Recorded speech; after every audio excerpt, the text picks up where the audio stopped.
Hi, everyone, and welcome. My name is Lena Thompson, and today I have Andrew today with us. And Hi. Andrew is a TEDx speaker and a keynote speaker, and also a high performance coach. So, Andrew, welcome. Please, can you introduce yourself to us and just tell us a bit more about what you do?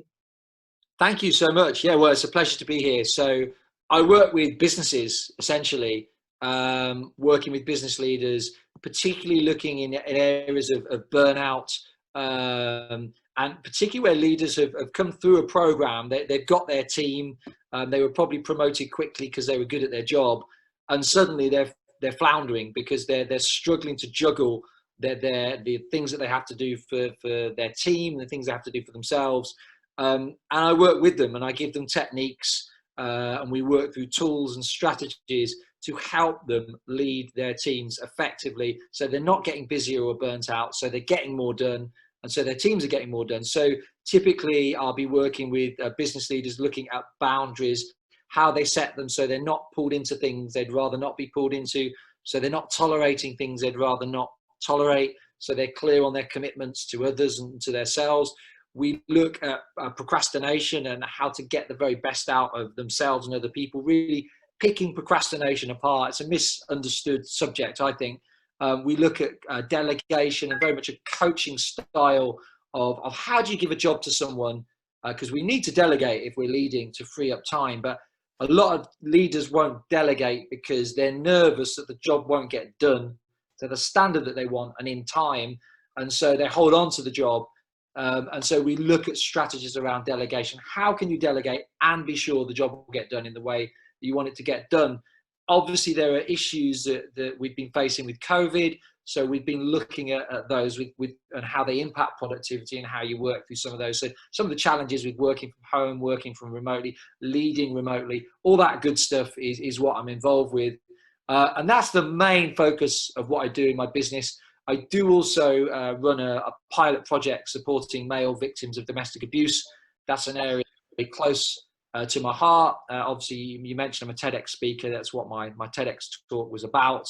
And I do bits of speaking and coaching around safeguarding and domestic abuse. So there's kind of the two angles to what I'm doing at the moment.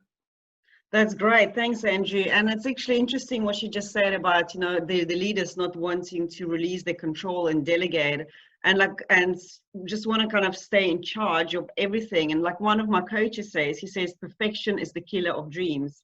And I completely agree, with that. We need to learn how to just to let go and trust that other people will do the best they can. And that's, we can just only guide and lead them rather than obsess about things done in a certain way, because there's more than one way of saying the same thing, and there's also more than one way of doing the same thing. So just finding that angle and approach. And I know when the COVID started and people got locked in the houses, some of my friends have been working 24/7, just trying to keep it all together, doing the work for the team, doing this and this. And it was just the effect it had on their health was incredible. I mean, it was pretty scary, actually. And I think the problem with perfectionism is we are surrounded by perfection in terms of the Pinterest and social media, and everybody will only post their good bits on Facebook. No one really posts, oh, well, I got home, had beans on toast for tea, did some washing up, went to bed, because it's boring. Nobody's going to like that post. We're only going to post the dramatic stuff where maybe we had a falling out with someone, and there's plenty of those kind of posts on Facebook, or we're going to post the amazing sunset photo on the beach, even though I keep causing chaos in the background and virtually drowning.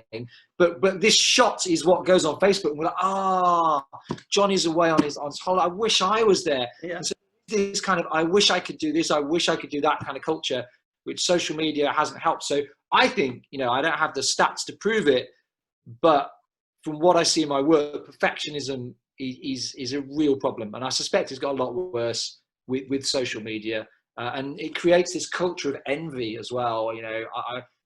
Even though with envy, we'll look at somebody else's massive house, and for all we know, the person that owns that house, they might be terminally ill. They may be getting divorced because they've sacrificed so much to have that house, but we just see the house and we should have that. Why should we have that? We haven't worked for it. So I think, perfectionism, envy, these are big problems that affect our mental health and productivity for sure. Exactly. And I think, if we can approach it rather than a collaboration instead of competition, it will just take so much stress and so much anxiety and worries out of our lives. That's right. Um, and then, when you kind of in that state of alignment with everything in your life, you may find all of the abundance and riches you've always dreamed about just comes to you naturally. But not everybody, I guess, is there. It is a self-work that requires a lot of discipline, I guess. So Yeah. what is the biggest productivity challenges that, you've seen with people during COVID? Well, I mean, speaking for other people and myself, because listen, I've faced those challenges too. I guess for me, there's three things that have really stood out as challenges. The first is the challenge of uncertainty, in that, we will not invest so easily in something if we're unclear that the outcome will be positive. The more we believe that what we invest in, there will be a payback for us, for our energy, the more we'll put into it. But if we're uncertain about a payback, then we're less likely to put into it. We'll be like, well, what's the point in trying? I mean, anything could happen. And I think the whole uncertainty, economic uncertainty, health uncertainty, cultural uncertainty around COVID has been a big problem. And it's caused this sense of, well, I just can't be bothered because I don't know what's going to happen. Anything I try could just be a total waste of time at the moment when everything's so unclear. And the reality is the world is always uncertain, but we can, where there hasn't been a major war or economic crash, where there is a bit of economic stability, we can kid ourselves that everything is certain. Actually the reality is that our food sources are far more precarious than we could ever possibly imagine, but we never really think about that. So I think the uncertainty has upset a lot of people's rhythms, and so that's affected them in terms of productivity. Second problem, and I can really resonate with this, is just that for a lot of us, our kids are at home. I mean, how can you get stuff done when your kids are at home? I mean, it's impossible. And then with that, you get the toxic productivity where on all the WhatsApp chats, you see all the other parents, they're making cakes for the NHS keepers. They're building Right? trees. It's like, how did they manage that? It's They're crazy. posting their good bits. And so we feel so guilty. We feel twitched when we're not working, and we feel guilty when we are because our kids have been watching TV for too long. Totally. On WhatsApp that the other parents have got a beautifully made home school with everything sorted. So home's been a big problem. And the third problem, which I don't resonate with, but I've experienced it with my friends and some of the people I've coached, is that there are people who maybe they're fathers who don't see their kids live with mum, maybe mum, and it's usually this way, although not always, has maybe played on the fact of the social distancing and shielding. So he hasn't seen his kids for a long time, and he's furloughed and he's bored, and seeing the kids is an important part of his mental health. And that's a huge problem. Or it could be people where they don't have children, but they're not seeing their families, they're furloughed and they're on their own at home and they're bored and they don't know what to do with themselves. And that again is a real thing with productivity. Should they be learning Russian? Should they be writing their first novel? It's very hard to do that when you've just got all this time on your hands, nothing to do and no one to see. So those are the three challenges.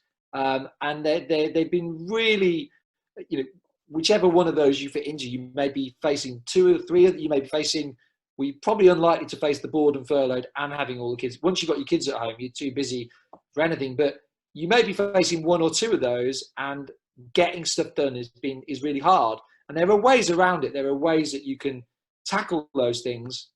And a lot of my work's been trying to help people get into that space where they can make sensible decisions and do what needs to get done. Some of it is a mindset about understanding that you can't do everything to a first-class standard.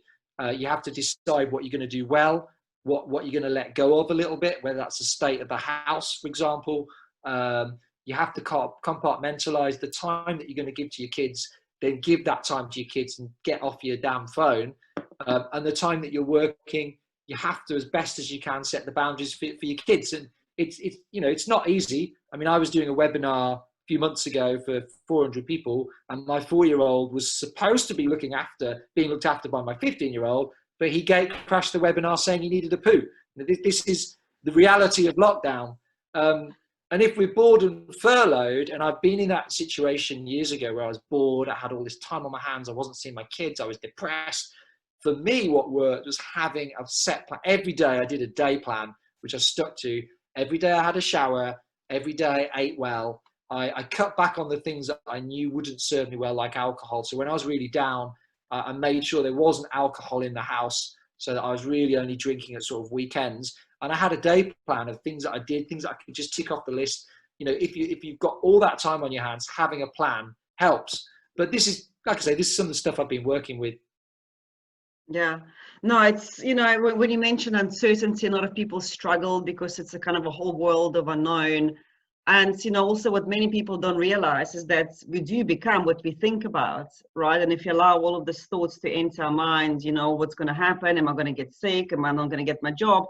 That's exactly what you're kind of attracting back into your life. So just staying observant and paying attention to your thoughts, staying mindful, it is so important. And every time you get that thoughts of fear or stress, anxiety, try and switch it to something positive, something that you want to have, you know, how this whole thing, you know, this whole situation maybe give you more time to study, like you said, study Russian, and that's what my son is doing.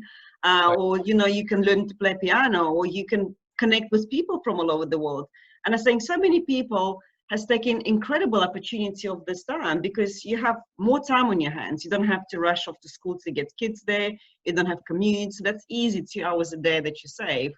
And you can really flourish. You know, I mean, in any kind of situation like that, in any disaster situation, there's always an opportunity. So it's just important that people also see it as an opportunity rather than crisis. So yeah, and then with kids, I had to laugh. I mean, you know, when my daughter was starting from doing school at home, some of the moms would put posts of their kids sitting in their own bedrooms, like beautifully down with this pretty headphones. My daughter lying on a couch with one head in her ear, another one we actually lost somewhere in the house. And I'm like, you know what, just go to the bathroom because it's quiet. I've got a call. And we kind of juggled it. You know, it was all over the place, but I haven't posted a single picture of my kids starting from home. I don't think anybody would have wanted to see what they were doing.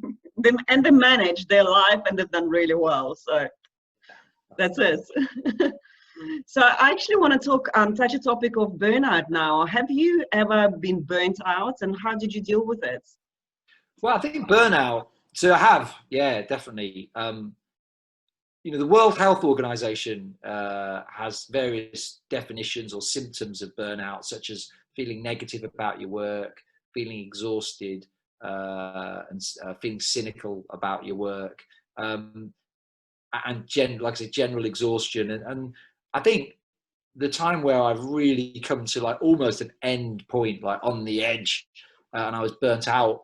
The interesting thing was it had nothing to do with work at all. In the first situation years ago, I was involved in a very abusive marriage and trying to juggle my ex-wife's, you know, suicide attempts and the craziness and the violent attacks on me and trying to keep the house peaceful. Our daughter had just been born, and my ex-wife, unsurprisingly, wasn't coping terribly well.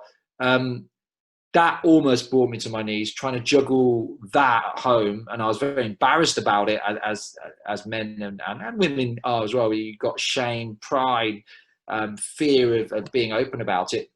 So trying to keep that under wraps at home and trying to juggle a busy job in London almost brought me to my knees, definitely.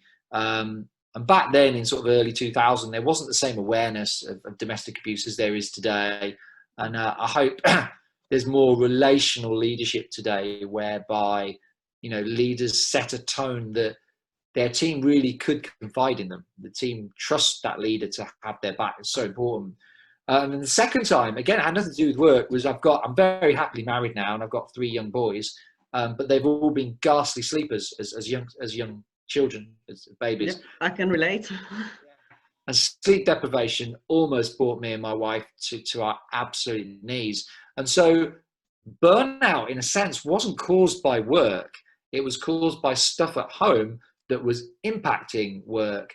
And so I think it's so important when we try and tackle burnout that we keep a very open mind, that we don't just jump to conclusions that our staff must be working too many hours. I mean, it might be that. It might be that a very pushy culture. It might be that the person themselves is struggling with issues of perfectionism. They're driving themselves too hard. No one's asking them to. Or it might be that they've got serious stuff happening in their lives. And so for me, the key to tackling burnout is developing a culture where people are talking openly about what they're going through, that we get rid of this culture that what stays at home, what happens at home should stay at home. Actually, what happens at home affects work, and what happens at work affects home. Telling people to just compartmentalize the two is not helpful, I think. And I think the more we can talk openly in both settings about what's going on in our lives, and the more we can support each other and look out for each other, colleagues, leaders, that's when we start making progress. And then, of course, if people are on the edge of burnout, then we need flexible structures in the businesses that we work in that make allowances for people, that help people when they're going through burnout. Because burnout is temporary. It doesn't have to be permanent, but undoubtedly when someone is going through burnout, their performance will drop. It will. So businesses can tackle it by having this very open culture of relational leadership, and then having some flexible structures that allow the individual that not allow the individual, but this kind of a flexible structure that makes allowances for individuals, that supports individuals when they're struggling with whatever it is they're struggling with. Yeah, the environment is such a crucial key when it comes to our health, isn't it? Because I mean, people sometimes think, oh, if I exercise and if I eat healthy, I'm healthy, but they don't really pay attention to surroundings, you know, to people that surround them at home, on social basis, and to everything else. So, you know, you've got to want to make those changes. You want to step outside your comfort zone and say, right, who am I surrounded by? Are these people actually somebody I want in my life? Can I make changes? And of course, it's important to have that backup, a group, like you said. Don't sit at home and struggle. Talk to someone, you know. And what I find over the last few months, people actually coming together. You even meet strangers on LinkedIn, like how we met, and then you start communicating. You start like just sharing stories, and through even these stories, you start not healing, but yeah, I mean, I guess for some people it would be quite a healing process, because now they talk about their problems and they see that they're not the only ones struggling in silence. So yeah, I mean, you know, my encouragement really to people is just go connect with, even sometimes with strangers. It's just easier to offload and to people who are close to you. And did you find that, because you obviously mentioned, you know, the domestic abuse, early 2000, do you find there's a lot more support for it right now, like what, 2020, than it was back then? I think awareness is definitely growing. I think still the picture painted about domestic abuse in the media is it's overwhelmingly something that affects women, with men as the perpetrators. And I think, you know, statistically that just simply isn't true. You know, a third of victims are male. We know that parents are being abused by their teenagers and their children is a hugely rapidly increasing problem in the UK. We know that domestic abuse is rife within the LGBT community, but you don't hear a lot about that in the media. And so that's my passion, that when we talk about domestic abuse, we create awareness about the whole picture of domestic abuse. And employers need to get up to speed with this, because you can easily have situations where you've got employees who are accused of it, but the accusations are false. You'll have employees that are accused of it and the accusations are probably true. You'll have victims within your organization who may need protection at work, who may be being targeted by their abuser in your workplace. You may have a couple that have got together at work and one is alleging abuse against the other. What are you going to do about that? And so we need to have these real conversations, and we need, when HR departments create policies about domestic abuse, rather than it being a tick box exercise and having a policy in the file somewhere, it needs to be a real conversation with staff, so that people are looking out for each other and can really ask, well, are you okay? You know, really gently challenge, because most, well, no, I'm not saying most, but I think particularly men will try and hide domestic abuse because they're ashamed of it. You know, so I think awareness is growing. I think that's great, but there's still a lot of work to do. And like I say, my concern is that at the higher political levels and in the media, it's still portrayed as this thing that really is just a problem for women caused by men, and that just simply isn't true. That's right. See, you're right. I mean, you don't really hear about, the male abuse. It's always females. And even that you don't really hear much. I mean, you do hear a lot about bullying at school. And I think that became such a big topic that everything else kind of being swept under the carpet. So this is really great information. So thank you for sharing it. And just as a last question, how do you actually nail working from home on a long basis? And I mean, on a long-term basis. And I know you've got how many kids at home? 4, 5, 6? Oh, I've got 4. Okay. I don't know, I lost count. I know there's a lot. So how do you nail this? is under 7. I mean, it is a challenge. And I think the other thing is what you read these posts on LinkedIn about working from home, and there's so many different life hacks and tips and things like that. And that's all fine. But each person is different. So for me, for example, if I wanted to fit into my day a run, the gurus might tell you to do it at 6:30. There's no way I'm going to get out of bed at 6:30 to do a run. When it comes to exercise, I'm an evenings man, definitely. So I think try and understand when are your best times and when are your worst times, and think about how you plan your day accordingly. So for me, I do some evening work because so much of my day is taken up with the kids. So I need to work in the evenings, but I know I'm not at my best in the evenings. So I tend to do my sort of social media, the donkey work that has to get done that doesn't require in-depth thought. The mornings, I need to do my tax return this year. I hate doing tax returns, but I need some real concentration. So I'm only going to do that in small bits in the morning, and I'll schedule it into my diary over a period of days and just do it in small slots, but only in the morning. I'm not going to do that in the evening because I just won't settle to it. And so I think having a plan, understanding your routines, your natural rhythms is important. I do think as well, if you've got kids at home, obviously we're going through the summer holidays, school will start in September, but we don't know how things will fully go. I had to pull all my kids. I've got kids back at nursery, but they all came home because one of them had a temperature and they weren't allowed back till he'd had his COVID test. And so it is going to be, uncertain. Plans that you made will have to be undone. So I think embracing that kind of chaos and change and flexibility and understand that's just how it is. And so things will take longer to achieve than they might have done a year ago, but everyone's in the same boat. And so trying not to get too stressed is important. The last thing I would say for me that helps, some people prefer to have their desk maybe set up in a room somewhere else.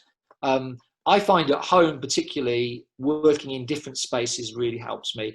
So I've got like 3 or 4 working spaces and I move around depending on where the kids are, and that helps. But yeah, a plan.